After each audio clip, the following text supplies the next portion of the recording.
Hello students, तो स्वागत है आपका एक न्यू वीडियो में जिसमें हम आपके लिए लेके आए हैं हिस्ट्री का 4th चैप्टर 3 वर्ग। इसके 10 इंपॉर्टेंट क्वेश्चन मैं आपके सामने लेके आया हूं। जैसा कि लगातार मैं आप लोगों के लिए वीडियो बना रहा हूं इंपॉर्टेंट क्वेश्चंस के ऊपर, आज फिर एक न्यू वीडियो लेके आया हूं जिसमें 10 इंपॉर्टेंट क्वेश्चन होंगे आपके 11th क्लास की हिस्ट्री है उसके 4थे चैप्टर के ऊपर। ठीक है, आप हमसे जुड़े रहने के लिए हमारे चैनल को सब्सक्राइब कर सकते हैं। अगर आप चाहते हैं कि हमारी वीडियो आप तक सबसे पहले पहुंचे तो चैनल को सब्सक्राइब कीजिए, वीडियो को लाइक शेयर और कमेंट जरूर कीजिए अगर आपको वीडियो अच्छी लगती है तो। आइए आज इस वीडियो में मैं आपके साथ डिस्कस करने वाला हूं हमारा जो 11th क्लास का चैप्टर है 3 वर्ग, इसके कुछ इंपॉर्टेंट क्वेश्चन के ऊपर। ठीक है, आज वो क्वेश्चंस बताऊंगा इसमें से जो पेपर में आते ही आते हैं। ठीक है, और अगर अभी तक आपने इसके प्रीवियस यानी पहले की वीडियो नहीं देखी है चैप्टर्स की तो आप हमारे डिस्क्रिप्शन में लिंक दिया गया है, वहां जाकर के आप वीडियोस देख सकते हैं हिस्ट्री की। ठीक है, जो पहला दूसरा तीसरा चैप्टर है, 4थे चैप्टर की वीडियो मैं अभी शूट कर रहा हूं आपके सामने।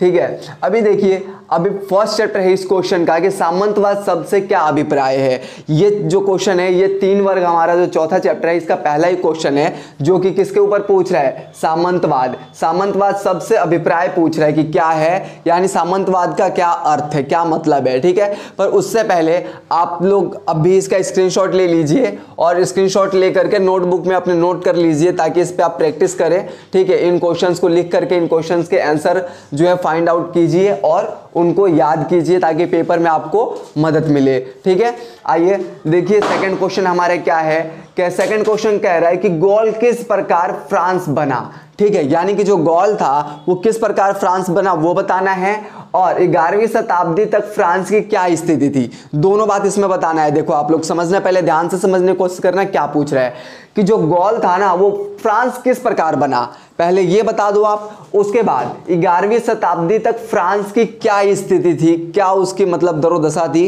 वो बताना है आपको। तो ये दो क्वेश्चन दो बातें एक ही क्वेश्चन में पूछी गई हैं, इसको आप अच्छे से पहले पढ़ लेना फिर आंसर देना। ठीक है, आप पेपर में जो क्वेश्चंस आएंगे ना उनको सही से पढ़ना, क्योंकि आप याद करके जो गए होगे वही क्वेश्चन पेपर में आएगा पर पूछने का तरीका थोड़ा अलग हो जाएगा। एग्जामिनर आपको डाइवर्ट करने की कोशिश करेगा पर आपको होना नहीं है। ठीक है, माइंडसेट सही रखना है। एग्जाम दे रहे हैं आप, कोई हड़बड़ी नहीं होनी चाहिए, कोई अफरा तफरी नहीं होनी चाहिए। ठीक है, समय के साथ आप पेपर देखिए और उसके समय के अनुसार पेपर को सॉल्व कीजिए। ठीक है, अगला क्वेश्चन हमारा है कि वेस्लेस का क्या अर्थ है, या फिर आपसे ये भी पूछ सकता है कि वेस्लेस से क्या अभिप्राय है, आप इससे क्या समझते हैं। ठीक है, तो ये सारे शॉर्ट क्वेश्चन हैं जो कि मैं आपके लिए सामने लेके आया हूं। इसका मतलब वो पूछ सकते हैं, 2 नंबर में पूछे, ठीक है, या फिर 3 नंबर में पूछे, इसका अर्थ आपके सामने एग्जामिनर पूछ सकता है। तो आप इसको जरा प्रिपेयर कर लीजिएगा अपने एग्जाम के पॉइंट ऑफ व्यू से। मेनर प्रणाली क्या थी, ये इंपॉर्टेंट है कि मेनर की प्रणाली जो थी वो क्या थी, इसके बारे में आपको बताना है कि मेनर क्या है या फिर उसकी जो प्रणाली थी वो क्या थी। ठीक, अगला औबे शब्द से क्या अभिप्राय है। सॉरी, थोड़ी तबीयत डाउन है तो माइंड मत कीजिएगा, एडजस्ट कर लीजिएगा वॉइस के साथ। औबे शब्द से क्या अभिप्राय है, इसका अर्थ पूछा गया है यहाँ पे। ठीक है, कि औबे शब्द क्या है, इसका मतलब बताइए। ठीक, तो ये सारे वो शॉर्ट क्वेश्चन है, ठीक है, जो कि आप प्रिपेयर करेंगे 2-2 नंबर 3-3 नंबर में आपसे पूछ सकता है। ठीक, इसको इग्नोर नहीं करना है, इग्नोर करेंगे तो फिर पेपर में अगर आ जाएगा तो अफसोस, सिर्फ एक ही बात रह जाएगा कि ओह अफसोस, कर लिया होता या कर ली होती ना, तो इग्नोर नहीं करना है। छठा क्वेश्चन देखिए, ये हमारे सामने कुछ लॉन्ग क्वेश्चन है जो इंपॉर्टेंट भी है। इसमें हम देखते हैं क्या है कि फ्रांसीसी समाज का विभाजन किन वर्गों में किया गया था, यानी कि जो फ्रांसीसी समाज था उसका विभाजन किन वर्गों में किया गया था, उन वर्गों को बताना है। आपने वो वर्ग पढ़े होंगे ना 3 वर्ग में, किन किन वर्गों में इनका विभाजन किया गया था, उन्हीं वर्गों को लिखना है और उन वर्गों के बारे में बताना है। ठीक है, तो ये लॉन्ग क्वेश्चन है, इसको सही से प्रिपेयर कीजिएगा, छोड़ना नहीं है, एक आध पॉइंट याद करके नहीं छोड़ना है। ठीक है, अगला कह रहा है हमारा क्वेश्चन, यूरोप में 14वीं शताब्दी का संकट क्या था, इसके लिए कौन कौन से कारक उत्तरदायी हैं। देखिए अब यहाँ पे बताना है कि जो यूरोप है ना, यूरोप में 14वीं शताब्दी जो है उस टाइम का संकट क्या था यूरोप के लिए वो बताइए, और उस संकट के लिए कौन कौन से कारक जो थे वो उत्तरदायी थे, उन कारकों को भी लिखना है, यानी कि जो कारण थे उनको भी यहाँ पे लिखना है। पहले आपको बताना है कि 14वीं शताब्दी का संकट क्या था। ठीक है, वो बताने के बाद आपको नीचे एक्सप्लेन करना है कि उसके लिए कौन कौन से कारण जो है वो जिम्मेदार थे। ठीक है, अगला क्वेश्चन क्या कह रहा है इस पे ध्यान दीजिए। अगला 8 नंबर वाला क्वेश्चन जो है वह 11वीं शताब्दी में यूरोप में होने वाले विभिन्न इंपॉर्टेंट क्वेश्चन है। देखिए, यूरोप में होने वाले विभिन्न प्रौद्योगिकी बदलावों की विवेचना कीजिए। यानी कि ये मोस्ट इंपॉर्टेंट क्वेश्चन अभी भी आपके सामने बता रहा हूं मैं, ठीक है। यानी ये भी इंपॉर्टेंट क्वेश्चन था हमारा, छोड़ना नहीं है, एक भी क्वेश्चन छोड़ना नहीं है। जो मैं आपको बता दूं वो इग्नोर करके नहीं चलना, क्योंकि पेपर में आएगा, आप नहीं करोगे तो पछताओगे बस, ठीक है। 11वीं शताब्दी के यूरोप में होने वाले विभिन्न प्रौद्योगिकी बदलावों की विवेचना कीजिए। यानी 11वीं शताब्दी में यूरोप में क्या बदलाव हुए थे, ठीक है, कैसे परिवर्तन आया, उस परिवर्तन के बारे में हमें यहाँ पे मेनली बताना है, ठीक है। तो इसको भी आप अच्छे से प्रिपेयर कर लेना, तैयार कर लेना। आंसर, रही बात आंसर की, तो मैं आपके लिए अभी सिर्फ एग्जाम है तो इसलिए मैं आपके सामने सिर्फ क्वेश्चंस की सीरीज लेके आ रहा हूं, ताकि आप उन क्वेश्चंस पे प्रैक्टिस कीजिए, ठीक है। मैं लगातार हिस्ट्री के चैप्टर वाइज सीरीज लेके आऊंगा आपके सामने। पहला first chapter, second chapter, third chapter सबकी सीरीज लाऊंगा, नोट्स बाय नोट, ठीक है, आपके सामने। वो भी जल्द से जल्द प्रस्तुत करेंगे हम, ठीक है। तो प्लीज आप तब तक अभी इस वीडियो को देखिए, इनसे कुछ सीखिए, ठीक है। 9वां क्वेश्चन जो है वो क्या कह रहा है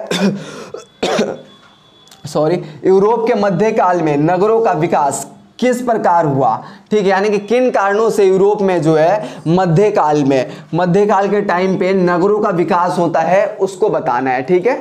तो नगर किस प्रकार से फले फूले मध्यकाल में, उसको बताना है, उन कारणों को उजागर करना है। तो आप ध्यान से पढ़ना, ये इंपॉर्टेंट क्वेश्चन है, ठीक है, पूछता है, क्योंकि मध्यकाल का टाइम पीरियड के बारे में आप पढ़े होंगे और उस टाइम पे नगर कैसे विकसित हुए, कैसे फले फूले, उसके बारे में बताना है।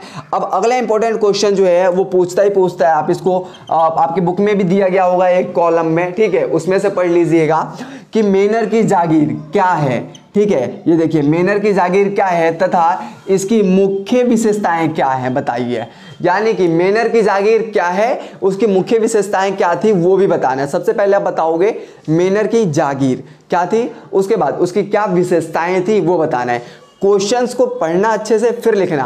क्वेश्चन जो पहले पूछेगा उसका पहला आंसर देना है, फिर जो बाद में पूछा गया उसका आंसर आप फिर बाद में देना, ठीक है। ये नहीं कि सभी को एक ही साथ इंक्लूड कर दिए और फिर वो खिचड़ी बना दिए। ऐसा करके आओगे तो नंबर आपके कटेंगे।